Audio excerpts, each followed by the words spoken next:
കഴിഞ്ഞ ദിവസം ഏലത്തൂർ എം.എൽ.എ. ആയിട്ടുള്ള വിദ്യാ ബാലകൃഷ്ണൻ കോൺഗ്രസിൻ്റെ എം.എൽ.എ. ആണ്. അപ്പോൾ വിദ്യാ ബാലകൃഷ്ണൻ ഏറെ വേദനയോടുകൂടി പത്രക്കാരെ അഭിമുഖീകരിക്കുന്ന സമയത്ത് പറയുന്ന കാര്യമുണ്ട്. കാരണം എന്താ വെച്ച് കഴിഞ്ഞാൽ 75 ആളുകൾക്ക് വേണ്ടിയിട്ട് കിട്ടിയിരിക്കുന്നത് 60 കിലോ അരി മാത്രമാണ്. അതുകൂടാണ്ട് 1 കിലോ കടലയാണ് കിട്ടിയിരിക്കുന്നത്, 500 ഗ്രാം പയറാണ് കിട്ടിയിരിക്കുന്നത്. മെയ് മാസം 18-ാം തീയതിയാണ് പുതിയ സർക്കാർ അധികാരത്തിൽ വന്നത്.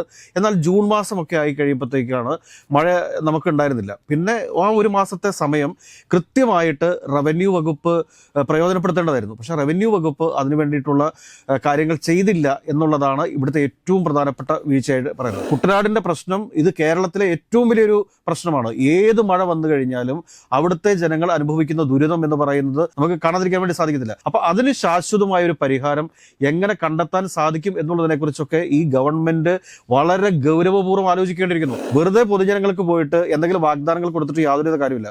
കൊടുക്കുന്ന വാഗ്ദാനങ്ങൾ കൃത്യമായി നടപ്പിലാക്കാൻ പറ്റുന്ന രീതിയിലേക്ക് കാര്യങ്ങൾ പോകണം.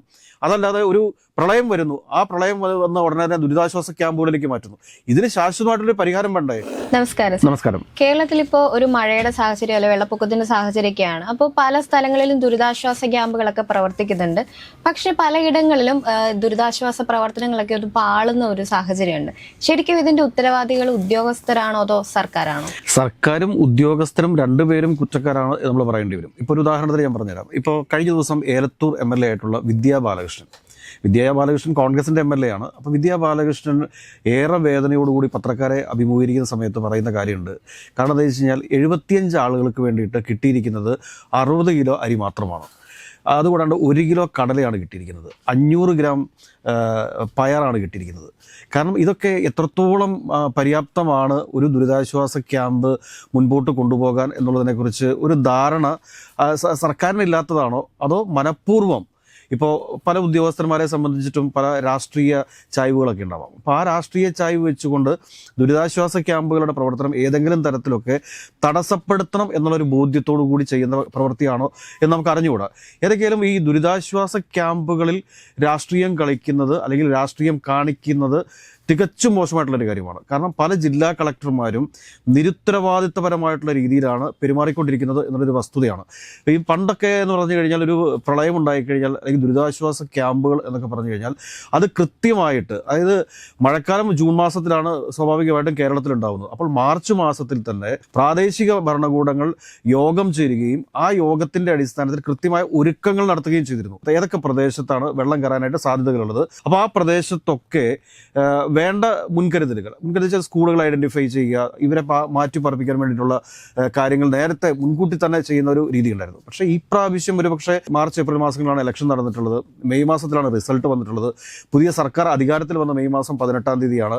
അപ്പോൾ ഒരുപക്ഷെ ഈ ഉദ്യോഗസ്ഥരുടെ ഒരു കെടുകാര്യസ്ഥത എന്ന് പറയുന്നൊരു കാര്യമുണ്ട്. അതായത് തലപ്പത്തൊരു മന്ത്രി ഇല്ലാത്തൊരവസ്ഥ, അല്ലെങ്കിൽ കാവൽ മന്ത്രിസഭ ഉണ്ടായിരുന്നു, പക്ഷേ കാവൽ മന്ത്രിസഭ എന്ന് പറയുമ്പോഴത്തേക്ക് അതൊരു കാവൽ മാത്രമാണ്. അവിടെ യാതൊരു നയപരമായിട്ടുള്ള തീരുമാനങ്ങളും എടുക്കാൻ വേണ്ടിയിട്ട് സാധിക്കത്തില്ല. അപ്പോൾ ഈ മാർച്ച് ഏപ്രിൽ മാസങ്ങളിൽ ഇലക്ഷൻ വരികയും അതിനുശേഷം പിന്നീട് വന്നിട്ടുള്ള മെയ് മാസത്തിലും ജൂൺ മാസത്തിലും, മെയ് മാസം 18-ാം തീയതിയാണ് പുതിയ സർക്കാർ അധികാരത്തിൽ വന്നത്.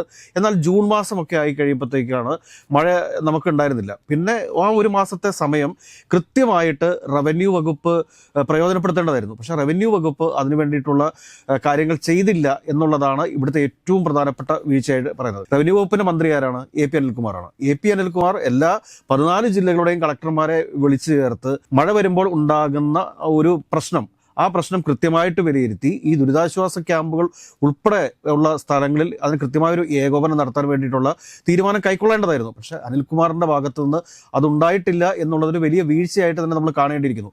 അതോടൊപ്പം തന്നെ ഇപ്പോൾ തിരുവനന്തപുരത്ത് സ്വന്തം ഭർത്താവിന് വേണ്ടിയിട്ട് തെരച്ചിൽ നടത്താൻ വൈകുന്നു എന്നുള്ളതിൻ്റെ അടിസ്ഥാനത്തിൽ ഒരു സ്ത്രീക്ക് അല്ലെങ്കിൽ ഒരു ഭാര്യയ്ക്ക് തൻ്റെ കുഞ്ഞിനെയും പിടിച്ചുകൊണ്ട് മഴയത്തിരിക്കേണ്ടി വരുന്നൊരു ഗതികേടിനെ കുറിച്ച് ആലോചിച്ച് നോക്കിക്കേ. മന്ത്രി ഷിബു ബേബി ജോൺ എന്താണ് പറഞ്ഞിരിക്കുന്നത്? തിരച്ചിൽ വൈകിയത് വളരെ അപലപനീയമായ ഒരു കാര്യമാണ് എന്ന് ഈ മന്ത്രിസഭയിലെ തന്നെ ഒരാൾക്ക് പറയേണ്ടി വരുന്നൊരവസ്ഥ ഒന്ന് ആലോചിച്ച് നോക്കൂ.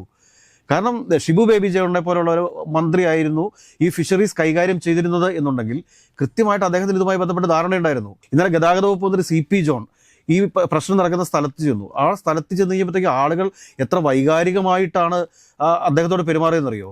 കാരണം തീരുമാനം എടുത്തിട്ട് പോയാൽ മതി എന്നാണ് പറയുന്നത്. അതിനുശേഷം ഈ പറഞ്ഞ ഷിജിൻ്റെ ഭാര്യ എന്താണ് പറയുന്നത്? ഭാര്യ പറയുന്നത് എന്താണെന്ന് വെച്ചാൽ ഒരു ലാസ്റ്റ് ചാൻസ് കൂടി നമുക്ക് ഇവർക്ക് നൽകാം.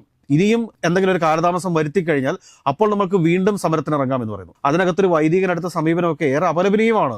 അദ്ദേഹം അതിലും കാണുന്നത് രാഷ്ട്രീയമാണ്. അതിലെന്ത് രാഷ്ട്രീയമാണുള്ളത്? അദ്ദേഹം പറയുന്നത് രാഷ്ട്രീയക്കാരുടെ കൈകളിലെ പാവയായിട്ട് നമ്മൾ മാറരുത് എന്നാണ് പറയുന്നത്. ഇതിവിടെ എന്ത് രാഷ്ട്രീയമാണുള്ളത്? ഒരാൾ കടലിൽ പോയി കിടക്കുന്നു, ആ ഭർത്താവിനെ അന്വേഷിച്ച് ഭാര്യ കോസ്റ്റൽ പോലീസ് സ്റ്റേഷനിലെത്തുന്നു. കോസ്റ്റൽ പോലീസ് സ്റ്റേഷനിലെത്തുന്ന ഭാര്യയോട് വേണ്ട രീതിയിൽ നീതിപൂർവകമായിട്ട് പോലീസ് പെരുമാറാതെ വരുമ്പോൾ ആ ഭാര്യ പിന്നെ എന്ത് ചെയ്യണം? കൈക്കുഞ്ഞുമായിട്ട് മഴയത്തിരിക്കുക എന്ന് പറഞ്ഞു കഴിഞ്ഞാൽ ഒന്ന് ആലോചിച്ച് നോക്കൂ. ഇത് പ്രബുദ്ധ കേരളം എന്നല്ല പറയുന്നത്. അപ്പോൾ ഉദ്യോഗസ്ഥ തലത്തിൽ വീഴ്ചകൾ ഉണ്ടോ എന്ന് ചോദിച്ചു കഴിഞ്ഞാൽ ഉദ്യോഗസ്ഥ തലത്തിൽ വീഴ്ചകൾ ഉണ്ട് എന്ന് തന്നെ പറയേണ്ടിയിരിക്കുന്നു. കാരണം എല്ലാ കാര്യങ്ങൾക്കും ഒരുപാട് വൈകലുകൾ വന്നിട്ടുണ്ട്.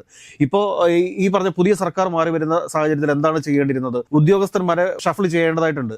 അതുകൂടാതെ തന്നെ സർക്കാരുമായിട്ട് ചേർന്ന് നിൽക്കുന്ന ഉദ്യോഗസ്ഥരെ കീ പോസ്റ്റുകളിൽ നിയമിക്കേണ്ടതുണ്ട്. പക്ഷെ അങ്ങനെയുള്ള നിയമനങ്ങളൊന്നും ഇവർ നടത്തിയിട്ടില്ല. ഈ നടത്താത്തതിന്റെ ഒരു തിക്തഫലമാണ് ഇപ്പോൾ അനുഭവിച്ചുകൊണ്ടിരിക്കുന്നത് എന്ന് പറയുന്നത്. എല്ലാ സർക്കാർ ഉദ്യോഗസ്ഥന്മാർക്കും അവരവരുടേതായിട്ടുള്ള രാഷ്ട്രീയമുണ്ട്. അപ്പൊ ആ രാഷ്ട്രീയം ഇവിടെ പുറത്തെടുക്കും എന്ന് മനസ്സിലാക്കാതെ പോയത് ആരുടെ തെറ്റാണ്? ഈ മന്ത്രിസഭയുടെ തെറ്റാണത്, അല്ലെങ്കിൽ മുഖ്യമന്ത്രിയുടെ തെറ്റാണെന്ന് നമുക്ക് പറയേണ്ടി വരും.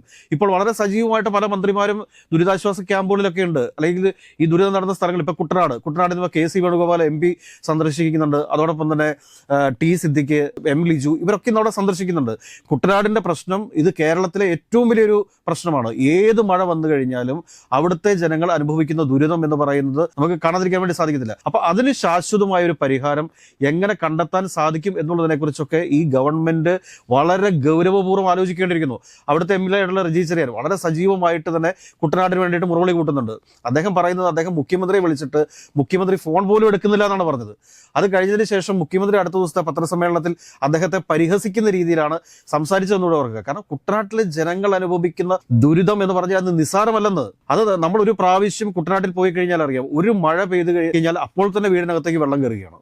ഈ അവസ്ഥയ്ക്കൊരു ശാശ്വത പരിഹാരം കണ്ടെത്തേണ്ടതുണ്ട്. ഈ കുട്ടനാടിൻ്റെതായിട്ടുള്ള ഒരു പ്രത്യേക പാക്കേജ് തന്നെ ഈ സംസ്ഥാന സർക്കാർ പ്രഖ്യാപിക്കേണ്ടതുണ്ട്. അല്ലെങ്കിൽ കേരളത്തിൽ നിന്ന് പാർലമെന്റിൽ പോയിട്ടുള്ള നമ്മുടെ MP-മാർ പാർലമെന്റിനകത്ത് ശക്തമായി ആവശ്യപ്പെടേണ്ട ഒരു കാര്യമാണ് കുട്ടനാടിന് വേണ്ടിയിട്ടുള്ള ഒരു സ്പെഷ്യൽ പാക്കേജ് എന്ന് പറയുന്നത്. അവിടെ ഈ ഒരു മഴ പെയ്യുമ്പോഴത്തേക്ക് അവിടെ വെള്ളം കയറുന്ന അവസ്ഥയുണ്ട്. ആകെ മൊത്തത്തിൽ നമ്മളിപ്പോൾ നോക്കുന്ന സമയത്ത് പത്തനംതിട്ട ജില്ലയിലും കോട്ടയം ജില്ലയിലും അതോടൊപ്പം തന്നെ നമ്മളുടെ ഈ പറഞ്ഞ കുട്ടനാട്, ആലപ്പുഴ ഉൾപ്പെടെയുള്ള സ്ഥലങ്ങളിലെ ഈ ഒരു വെള്ളപ്പൊക്കം, ഈ വെള്ളപ്പൊക്കത്തിൽ നിന്ന് എങ്ങനെ രക്ഷിക്കാം എന്നുള്ളതിനെക്കുറിച്ച് കൃത്യമായൊരു മാസ്റ്റർ പ്ലാൻ സർക്കാർ തയ്യാറാക്കേണ്ടതുണ്ട്. വെറുതെ പൊതുജനങ്ങൾക്ക് പോയിട്ട് എന്തെങ്കിലും വാഗ്ദാനങ്ങൾ കൊടുത്തിട്ട് യാതൊരു കാര്യമില്ല. കൊടുക്കുന്ന വാഗ്ദാനങ്ങൾ കൃത്യമായി നടപ്പിലാക്കാൻ പറ്റുന്ന രീതിയിലേക്ക് കാര്യങ്ങൾ പോകണം. അതല്ലാതെ ഒരു പ്രളയം വരുന്നു, ആ പ്രളയം വന്ന ഉടനെ തന്നെ ദുരിതാശ്വാസ ക്യാമ്പുകളിലേക്ക് മാറ്റുന്നു. ഇതിന് ശാശ്വതമായിട്ടൊരു പരിഹാരം വേണ്ടേ? നമ്മുടെ ടെക്നോളജിയൊക്കെ ഇത്രയും അപ്ഡേറ്റ് ആയിട്ടിരിക്കുന്ന ഒരു കാലഘട്ടമല്ല ഇത്. അങ്ങനെ ടെക്നോളജിയൊക്കെ ഇത്രയും അപ്ഡേറ്റ് ആയിട്ടിരിക്കുന്ന ഈ ഒരു കാലഘട്ടത്തിൽ ഇതുപോലെയുള്ള സംഭവങ്ങൾ, അതും ഇത്രയും എഡ്യൂക്കേറ്റഡ് ആയിട്ടുള്ള ഒരു സംസ്ഥാനത്ത് ഉണ്ടാവുക എന്ന് പറയുന്നത് ഏറെ നമ്മളെ ചിന്തിപ്പിക്കുന്ന ഒരു കാര്യം കൂടിയാണ്. ഒന്ന് ആലോചിച്ച് നോക്കൂ. ഇപ്പോൾ ഈ പല സ്ഥലങ്ങളിലും ആദ്യ ദിവസങ്ങളിലൊക്കെ ദുരിതാശ്വാസ ക്യാമ്പുകളിലൊക്കെ ആദ്യ ദിവസങ്ങളിൽ ഭക്ഷണമില്ലാത്ത സാഹചര്യം ഉണ്ടായിരുന്നു. ചങ്ങനാശ്ശേരി മാത്രമല്ല, മറ്റു പല സ്ഥലങ്ങളിലും. നേരത്തെ എങ്ങനെയായിരുന്നു? കഴിഞ്ഞ പ്രളയമൊക്കെ ഉണ്ടാകുന്ന സമയത്ത് എങ്ങനെയാണെന്ന് ചോദിച്ചു കഴിഞ്ഞാൽ നാട്ടുകാർ ഈ ഭക്ഷ്യവസ്തുക്കൾ ഉൾപ്പെടെയുള്ള കാര്യങ്ങൾ ഈ ദുരിതാശ്വാസ ക്യാമ്പുകളിലേക്ക് എത്തിക്കുമായിരുന്നു. ഒരുപാട് സംഘടനകൾ ഈ ദുരിതാശ്വാസ ക്യാമ്പുകളിലേക്ക് ഭക്ഷ്യവസ്തുക്കൾ എത്തിക്കുമായിരുന്നു. പക്ഷേ ഇപ്രാവശ്യം അത് വളരെ കുറവാണ്. അതിന് കാരണം എന്താണെന്ന് നമുക്ക് മനസ്സിലാവുന്നില്ല. വളരെ കുറവാണ് ആളുകൾ ദുരിതാശ്വാസ ക്യാമ്പുകളിലേക്ക് സാധനങ്ങൾ എത്തിക്കുന്നത്. അതുകൂടാണ്ട് പ്രാദേശിക നേതാക്കന്മാരുടെ ഒരു ഇടപെടലുണ്ട്. പഞ്ചായത്ത് മെമ്പർമാർ, മുനിസിപ്പാലിറ്റി ആണെങ്കിൽ മുനിസിപ്പാലിറ്റി കൗൺസിലർമാർ. ഇപ്പൊ നോക്കൂ, പാലയിലേക്ക് നോക്കൂ. പാലാ മുനിസിപ്പാലിറ്റി എത്ര കൃത്യമായിട്ടാണ് അവിടുത്തെ ദുരിതാശ്വാസ പ്രവർത്തനങ്ങളെ ഏകോപിപ്പിച്ചത്. ഏറ്റവും ആദ്യം വെള്ളം കരുത പാലയിലാണ്. എന്നാൽ ഏറ്റവും ആദ്യം ആ പാലാ നഗരത്തെ കൃത്യമായിട്ട് വൃത്തിയാക്കി ആളുകൾക്ക് സഞ്ചാരയോഗ്യമാക്കി കൊടുത്തില്ലേ? അപ്പോൾ അതുപോലെയുള്ള പ്രവർത്തനങ്ങളാണ് സംസ്ഥാനത്ത് ആവശ്യമായിട്ടുള്ളത്. ഉദ്യോഗസ്ഥരുടെ അനാസ്ഥ എന്ന് പറഞ്ഞു കഴിഞ്ഞാൽ നിസാര അനാസ്ഥയല്ല, അത് തഹസീൽദാർമാരുൾപ്പെടെ വില്ലേജ് ഓഫീസർമാർ ഉൾപ്പെടെയുള്ള ആളുകൾ വലിയ രീതിയിലുള്ള ഒരു അനാസ്ഥ കാണിച്ചിട്ടുണ്ട്. അവർക്കെതിരെ ശക്തമായ നടപടി സ്വീകരിക്കാനുള്ളൊരു ആർജവം ഈ സർക്കാർ കാണിക്കണം എന്ന് മാത്രമാണ് നമുക്ക് പറയാനുള്ളത്.